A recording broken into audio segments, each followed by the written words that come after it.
هونەرمەندانی سەرشەقام لە عێراق کە لە بەرهەڵستی شەپۆڵەکی گەرمی بەردەوامدان دەستکاری بەرنامەی کارەکانیان کردووە و کەلوپەلەکانیان گۆڕیوە تا خۆیان لەگەڵ پلەبەرزەکانی گەرمی بگونجێنن. درجات الحرارة أثرت على كل مفاصل. لەبەرزەکانی گەرما کاریگەریان لەسەر هەموو لایەنەکانی ژیان لە بەسڕە هەبووە. ئەوێ بەرزبوونەوەیکی بەرچاوی پلەی گەرمی و ئاستی شێداری بەرزی هەیە. ئەمەش ئێمەی وەکو هونەرمەندان ناچار کردووە یان واز لە کارکردن بهێنین یان بەدیلێک بۆ ئەو کەرەستانە بدۆزینەوە کە بەکاریان دەهێنین. هەڵبەتە ئەو کەرەستانە بەکاردەهێنین کە توانای بەرگەگرتنی تیشکی توندی خۆر و پلەی گەرمی بەرز و شێداریان هەیە.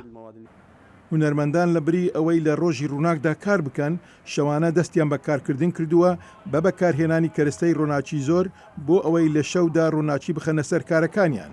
هونەرمەندێک دەڵێت تشتی ڕاستەوخۆی خۆر و شێ و پلەی گەرمی کە دەگاتە سەروی 50 پلەی سەدی کاریگەری لەسەر کارەکانمان دەبێت و ڕێگری لە پرۆسەی داهێناریشمان دەکات. احنا كفنانين اتينا نختار وقت الليل للرسم. ئێمەی هونەرمەندان بەهۆی بارودۆخی کەش و هەواوە شەوانەمان بۆ نیگارکێشان هەڵبژاردووە. وەک دەزانین پلەی گەرما لە بەسرە زۆر بەرز دەبێتەوە و دەگاتە 53 پلەی سەدی. لە ڕوانگەی تەندروستیەوە بەرگەی ئەو پلە بەرزانەی گەرما ناگرین. ئەمە جگە لە ماندوێتی جەستەیی و دەرونی. هەروەها بەرزبوونەوەی پلەی گەرمی دەبێتە هۆی ئەوەی ئەم مادانە زۆر بە خێرایی وشک ببنەوە. ئێمە شەوانەمان هەڵبژارد بۆ ئەوی بتوانین وێنە بکێشین و داهێنەر بین چونکە تەنانەت بیرۆکەکانمان دەکرێن لە ناو بچن پلەی گەرما زۆر بەرز دەبێتەوە. وشکە ساڵی و ڕشدی پلەکانی گەرما بوونەتە مایی ئەوەی بەشێکی زۆری عێراق لە مانگەکانی هاویندا بە ئاستەم ژیانی تێدا بێت.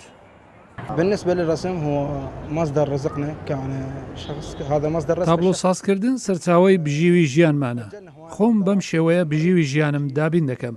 زۆر داواکاری نیگارکێشانم دواخستەوە چونکە ناتوانم لە ژێر پلەی گەرمی بەرزدا کار بکەم کە کەش و هەوا سار دەبێتەوە ئەوسا دەتوانم دەست بە کارکردن بکەمەوە.